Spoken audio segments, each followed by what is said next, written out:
की क्लास। तो आज हम लोग पढ़ रहे हैं क्लास 7th का एक चैप्टर नंबर 8। चैप्टर का नाम है कंपेयरिंग क्वांटिटीज़। ठीक है, कंपेयरिंग क्वांटिटीज़ बेसिकली आप कंपेयरिंग और क्वांटिटीज़ दो वर्ड से मिलकर चैप्टर का नाम बना है। कंपैरिजन आप सब जानते हैं, कंपेयर करना, तुलना करना हिंदी में बोलते हैं। ठीक है, और क्वांटिटीज़ क्या होती हैं? Quantities are something which can be measured, जिनको आप मेजर कर सकते हो। ठीक है, नाप सकते हो in terms of meter, in terms of KG, in terms of any other unit, gram, kilogram, something. ठीक है, तो ऐसी जितनी भी चीज़ें होती हैं उनको हम कहते हैं क्वांटिटीज़, जिनको हम मेजर कर सकते हैं। कंपेयरिंग क्वांटिटीज़ की अगर हम बात करें तो इस चैप्टर में हम लोग देखेंगे कि कैसे हम क्वांटिटीज़ को रेशियो की फॉर्म में कंपेयर करते हैं। आप लोगों ने रेशियोज के बारे में पढ़ा था पहले? yes. रेशियोज क्या होते हैं? Ratio is nothing but comparison by division, है ना? याद है आपको? कंपैरिजन दो तरह से हो सकता है, comparison by subtraction and comparison by division. तो रेशियो जो होता है वो होता है कंपैरिजन बाय डिवीजन, डिवाइड करके कंपेयर करना। इस कॉन्सेप्ट का हम यूज करेंगे यहाँ पर इस चैप्टर में। अच्छा, जब हम क्वांटिटीज़ को कंपेयर करेंगे तो शुरुआत करने से पहले मैं आपको एक चीज़ बताना चाहूँगी कि हम सेम तरह की क्वांटिटीज़ को कंपेयर कर सकते हैं।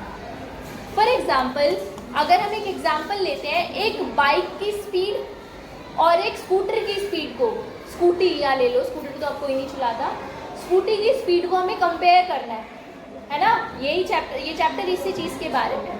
स्कूटी की स्पीड और बाइक की साइकिल की स्पीड को कंपेयर करना है। तो साइकिल की स्पीड ऑब्वियसली कम होगी और स्कूटी की स्पीड ज़्यादा होगी। मान लीजिए साइकिल की स्पीड है 15 किलोमीटर, अगर कोई चला रहा है 15 किलोमीटर पर आवर, तो ये जो मैंने किलोमीटर पर आवर लिखा है ना यहाँ पर, ये क्या चीज़ है? कौन बता सकता है मुझे?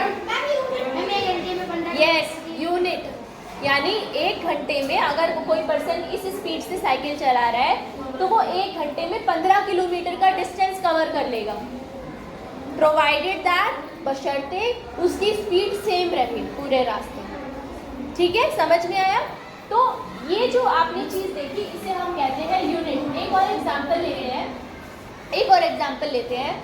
मान लीजिए आपने दो चीज़ें खरीदी, एक चावल का बड़ा सा जो सैक होता है, बैग 5 किलो 10 किलो का बैग आता है ना, वो खरीदा है एक आपने, और एक आपने सपोज दाल खरीदी। तो दाल को आप ग्राम्स में अधिकतर, मतलब कुछ थोड़ी सी क्वांटिटी में दाल खरीदी है, तो दाल का जो वेट है, वेट ऑफ द पल्स, वो है सपोज 500 ग्राम। ये दाल आपने इतनी खरीदी है, आधी किलो।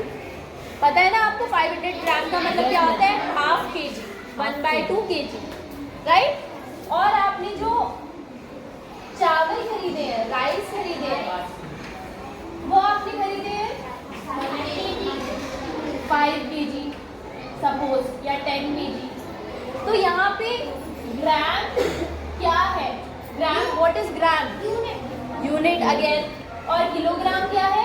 ये भी यूनिट है।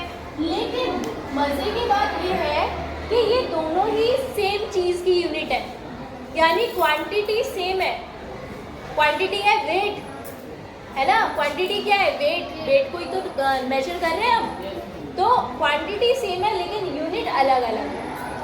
तो जब हम कंपेयर करेंगे तो हम कैसे कंपैरिजन करेंगे जब यूनिट्स ही अलग अलग है? तो इस चैप्टर में हम ये भी सीखेंगे कि कैसे हमें कंपैरिजन करने के लिए यूनिट्स को सेम करना पड़ता है।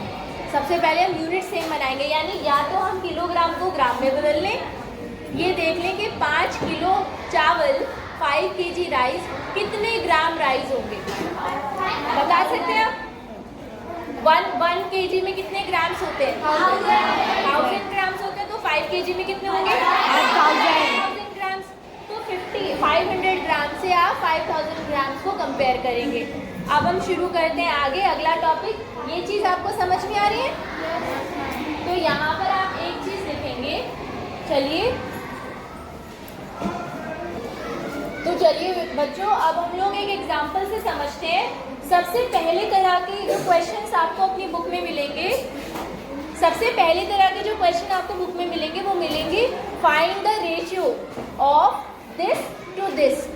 यानी एक एग्जाम्पल लेते हैं। चलिए, हमें क्वेश्चन मिला है फाइंड द रेशियो, यानी रेशियो फाइंड करना। अभी मैंने आपको बताया था कि रेशियो क्या होता है, डिवीजन से कंपैरिजन करते हैं। Find the ratio of 3 kilometer to 300 meter. इसे आप इस तरह से समझ सकते हो, दो बच्चे हैं, एक बहुत एक्टिव है, एक थोड़ा सा कम खाना खाता है, अच्छा खाना नहीं खाता है, थोड़ा सुस्त है इसी वजह से। ठीक है, तो ये जो दोनों बच्चे हैं इन्होंने कुछ डिस्टेंस कवर किया। एक बच्चा 300 मीटर चला, दूसरा बच्चा 3 किलोमीटर चला।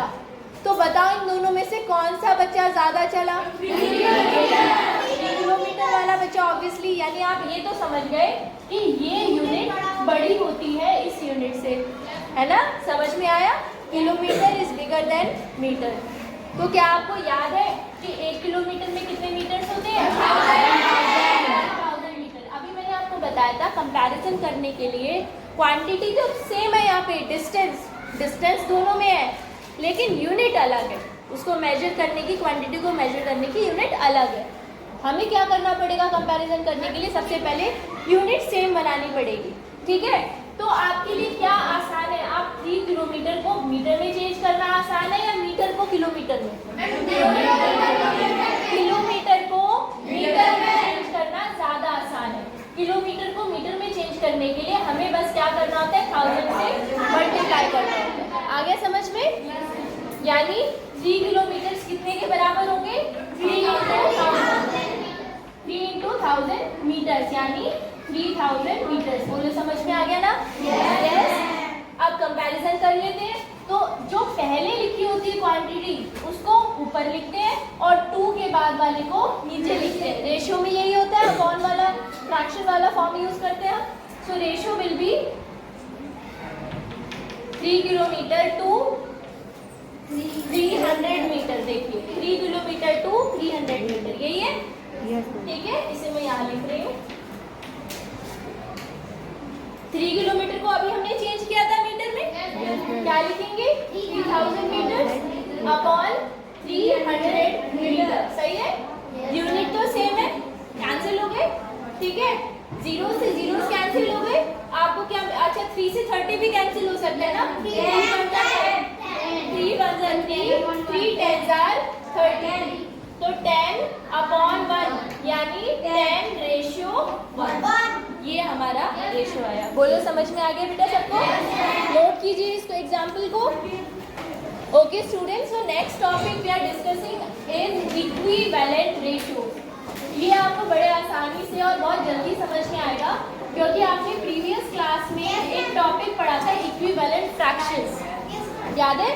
तो बिल्कुल उसी की तरह है ये इक्विवेलेंट रेशियोज, यानी ऐसे रेशियोज जो बराबर हो। इक्विवेलेंट का मतलब इक्वल। ठीक है, इक्विवेलेंट रेशियोज। एक एग्जांपल लेते हैं। हमसे पूछा गया है कि बताइए आर इज एम आर। इनसे जो वर्ड सेंटेंसेस शुरू होते हैं वो क्वेश्चन वाले सेंटेंसेस होते हैं। याद पढ़ा है ना आपने इंग्लिश में? इंटरोगेटिव क्वेश्चन, इंटरोगेटिव स्टेटमेंट्स होते हैं। आर द रेशियो, यानी पूछ रहे हैं हमसे क्या रेशियोज आर द रेशियोज 1/2। ध्यान से देखना क्वेश्चन, 1/2 पहला रेशियो ये दिया हुआ है, एंड 2/3 क्या ये इक्वल है? ये पूछा है आपसे, क्या ये इक्विवेलेंट है? यस और नो। तो इसको चेक करने का तरीका है, आप क्या करेंगे? सबसे पहले इनको इक्विवेलेंट, इनके डिनोमिनेटर बराबर करेंगे। पहला रेशियो है 1/1:2, इसको आप फ्रैक्शन फॉर्म में लिखोगे तो ये लिखोगे, है ना? और दूसरा रेशियो है 2:3, इसे फ्रैक्शन फॉर्म में लिखोगे तो 2/3। हमें चेक करना है कि क्या ये रेशियोज बराबर हैं। अच्छा, आप देखते ये मत कह देना कि ये दोनों इक्वल नहीं है। कई बार ऐसा होता है, जैसे अगर मैं आपसे बोलूँ कि क्या 2/3 और 4/6 क्या ये दोनों रेशियोज बराबर है? आप कहोगे कि मैम नहीं, ये तो अलग अलग है, आगे ऊपर भी नंबर अलग है, नीचे भी नंबर अलग है, तो ये डिफरेंट है, लेकिन ये एक्चुअली इक्वल है। अगर आप 4/6 की लोएस्ट फॉर्म निकालो, 2 2 ज़ा 4, 2 3 ज़ा 3, तो ये भी 2/3 ही आएगा। आया समझ में? तो इसको चेक करने का तरीका ये होता है, रेशियोज को चेक करने। यहाँ पे तो लोएस्ट फॉर्म निकालने का कोई हमारे पास चांस नहीं, क्योंकि ऑलरेडी लोएस्ट फॉर्म दी हुई है। तो यहाँ हम क्या करेंगे, डिनोमिनेटर को सेम बनाएंगे।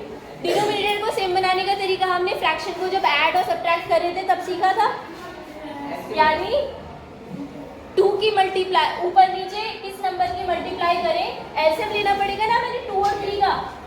डिनोमिनेटर सेम करने के लिए 2 और 3 का एलसीएम लेना पड़ेगा। एलसीएम कितना होता है 2 और 3 का, बताओ? 6। एक ट्रिक मैंने आपको बताई थी,